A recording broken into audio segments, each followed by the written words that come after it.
lot of people ask me silly questions like, is there talent in Jamaica? Well, I said, no, you got to think about it. The talent that we celebrate in Canada, is Jamaican and Caribbean DNA. Welcome back to Caribbean Sports Club, a BACKCOURT podcast.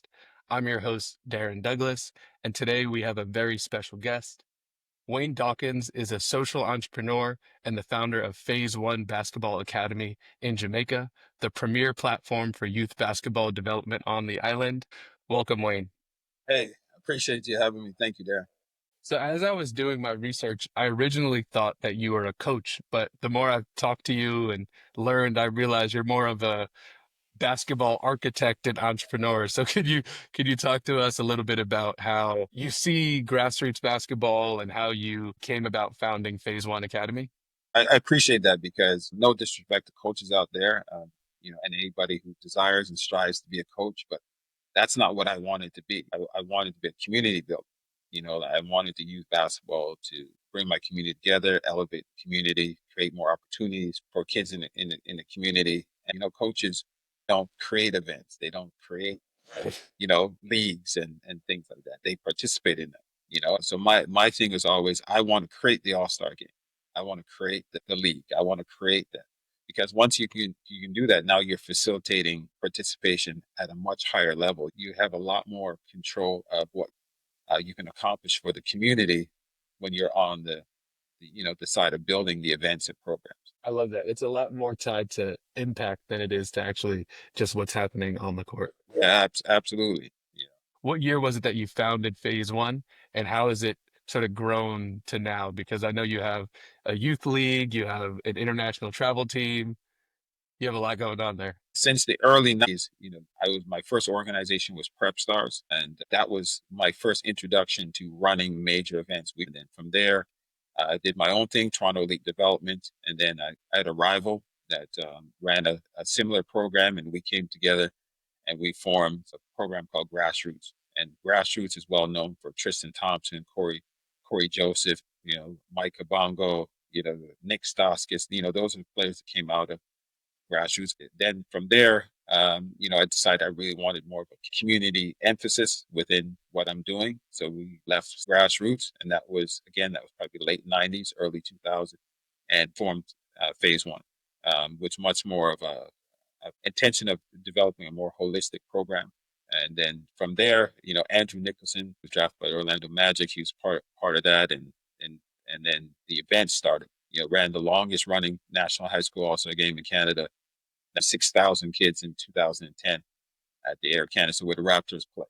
Like by that time now, I started realizing that I had a knack for program development, and I got the opportunity to go to Phoenix, Arizona, where I spent about 8 years doing the same thing, developing prep programs, academies.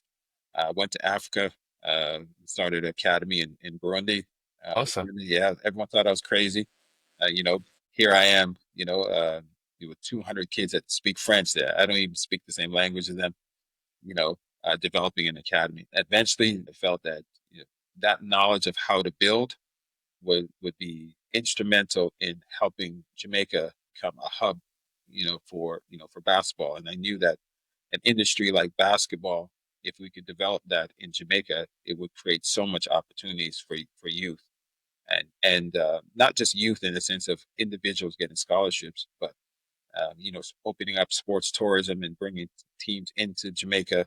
That's going to bring revenue and bring opportunities to elevate the game. Structured youth leagues and things like that will allow kids to get off the street and give them hope and inspire them. So bringing those type of programs to Jamaica, I felt would be the ultimate give back that I could do. And it also seems like there was something about the model in Canada that you developed that you're now replicating in Jamaica. Can you speak to like some of the similarities with the Jamaica model now and how it reflects or mirrors what you did in Canada or in Phoenix or in Burundi? No, I think because I'm Jamaican and I was surrounded by Jamaicans, and I knew that it was a lot of Jamaicans and other Caribbeans we are the ones dominating basketball in Canada. And if you look at it now, 65% of the Canadian NBA players, I think, are of Jamaican descent. And if you go by Caribbean descent, I'm sure that it's even higher, right? So a lot of people ask me silly questions like, "Is there talent in Jamaica?" Well, I said, "No, you got to think about it. the talent that we celebrate in Canada, is Jamaican and Caribbean DNA. The only difference is the infrastructure was there for us to plug into to develop that raw talent. So for me, going into Jamaica, it wasn't a question of whether there's talent; it was a question of whether we could duplicate some of the infrastructure, programs, leagues, facilities that were in Canada that allowed us to flourish. And if we can put that in Jamaica, then why not? Why would we not get the same results? When you look at guys like David Joseph, Corey Joseph's dad, he's Trinidadian. He learned how to play basketball, because there was a system there that taught him how to play, and then now he's able to pass it on to his child. Rowan Barrett is Jamaican descent. R.J. Barrett, Tristan Thompson, both parents, Jamaican descent. You got all these guys. Jamal Murray's dad's from Montego Bay area, St. James area. So you have the uh, the Jamaican DNA all in basketball. Nemhart, I'm pretty sure Nemhart is Caribbean. I'm not sure if Yep, Jamaican as well. Jamaican as well. Like, the list goes.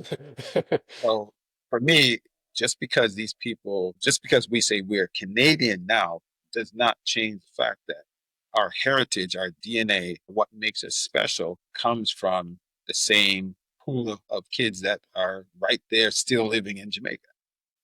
So when we have all of this amazing youth talent in Jamaica, what's the thing that's holding the country and the sport back on the island, in your opinion? I mean, I think there's a few different areas. I mean, obviously infrastructure, but even if you actually put buildings and facilities in there and leagues and different things like that, you still need obviously people who know how to run programs. You need coaches to be trained at that level. So you do need the knowledge base of how to develop the talent.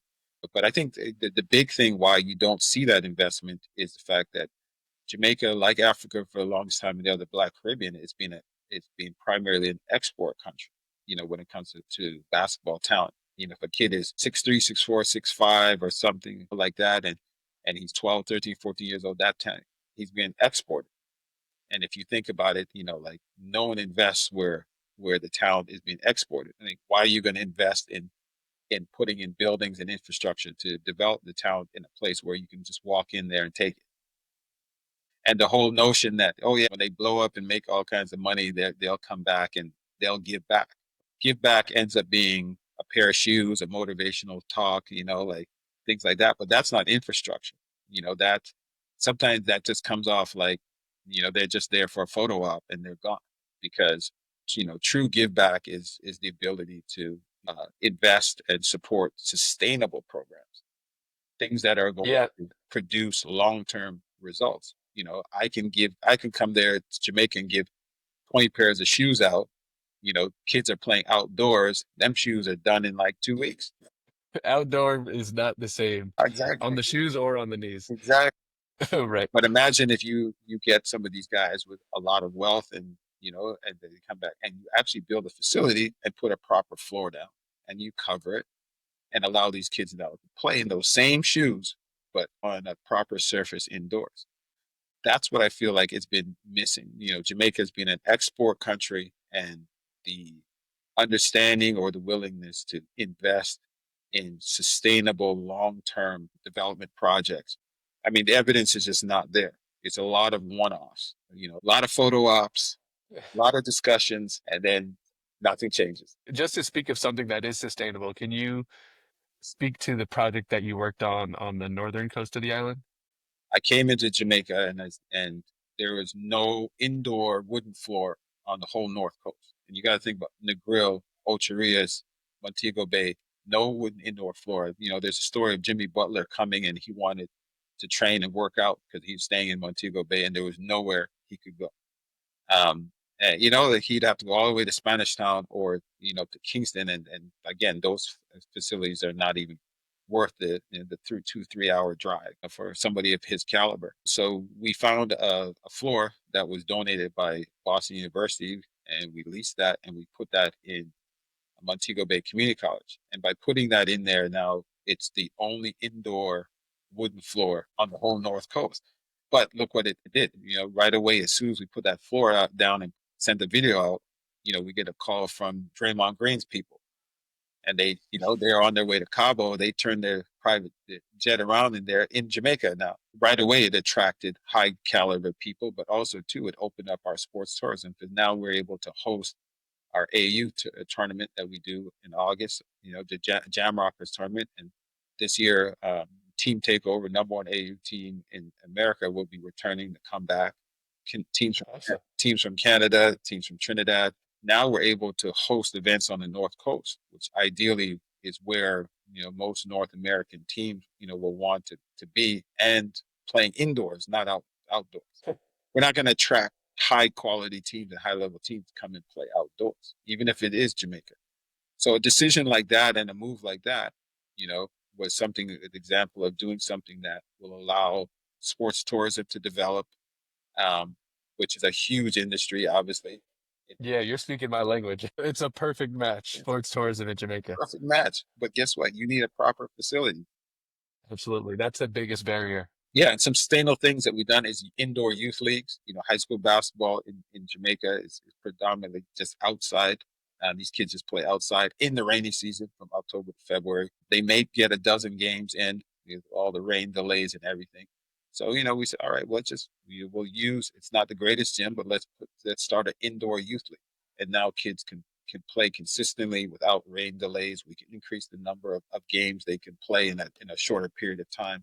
Fortunately, Tyree Eason, who's not even Jamaican, he was like the first NBA player or high level pro player that put his name to a sustainable project like our youth league, which now blossomed into a youth club system because there was no youth club system in Jamaica. So now we have 13 clubs across the island. Going into the summer, we have almost 300 kids already registered Wow. to be a part of 13 clubs. Now we have to facilitate, the competitions for them. It's definitely an exciting time to be involved in Jamaica basketball, for sure. One other question I wanted to ask was regarding the AJ Dybantsa visit. That got a lot of headlines, and I didn't even realize it at the time that you played such a big role in that visit and the project that he was working on. So could you share a little bit more about how that visit came together and how you were involved? I was contacted back in October or November that he was trying to get his passport, his Jamaican passport. His mom is Jamaican, but so they called us because we had been facilitating kids getting their passports because we've been urging, and this is again urging families with kids of Jamaican descent to get that passport before the age of 16, where they're still considered a local. So the situation with AJ became they wanted us to facilitate, creating another opportunity for AJ and also connect them to the basketball community. And if you look at, Jamaica brand, Jamaica is massive. It's probably one of the top three brands on this planet. I don't think there's a corner of the world you can't go and somebody is trying to speak patois. Everybody knows Jerk Chicken, Bob Marley, Usain. So brand Jamaica is a great platform. And I think as a family, they were smart enough to know that they could accomplish several things, honor mom's heritage and give back to Jamaica, but also use the platform to help boost AJ's, global brand. And these are kind of things I'd love to facilitate. I think that, whether somebody's coming for a day or 2 days, or they're coming to represent Jamaica, anybody, anytime you have somebody of that caliber choosing to interact and engage with Jamaica, it's gonna benefit the island and the kids. I know we're coming up on time, but I just wanted to ask if there was anything else you wanted to share about current projects you're working on or current needs for the program that you wanted to speak to.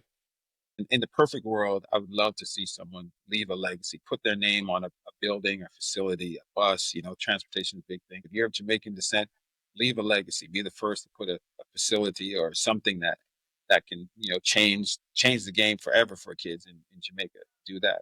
But in the meantime, anyone, whether they got lots of money or a little bit of money, can contribute to this massive growth at the grassroots level of the game. Like I said, we personally as an organization will have over 430 athletes participating competitive basketball. This summer in Jamaica, travel teams, local leagues, showcases. So to facilitate that, yeah, kids need shoes, balls, tents. We need referee shirts, whistles. These are all things that are very difficult to get on the island. So I'm here in Canada and I'll be in the US just, knocking doors and and asking anyone who wants to work with us to collect goods that we can ship to Jamaica and help facilitate our, our summer programs and ongoing grassroots programs. So yeah, please reach out and be a part of this explosion of Jamaican basketball, not just by standing back and cheering and patting us on the back, but roll up the sleeves and yeah, come get involved. That is all the time we have for today. You can learn more about Phase 1 Basketball Academy in the description below, and don't forget to like and subscribe. Until next time.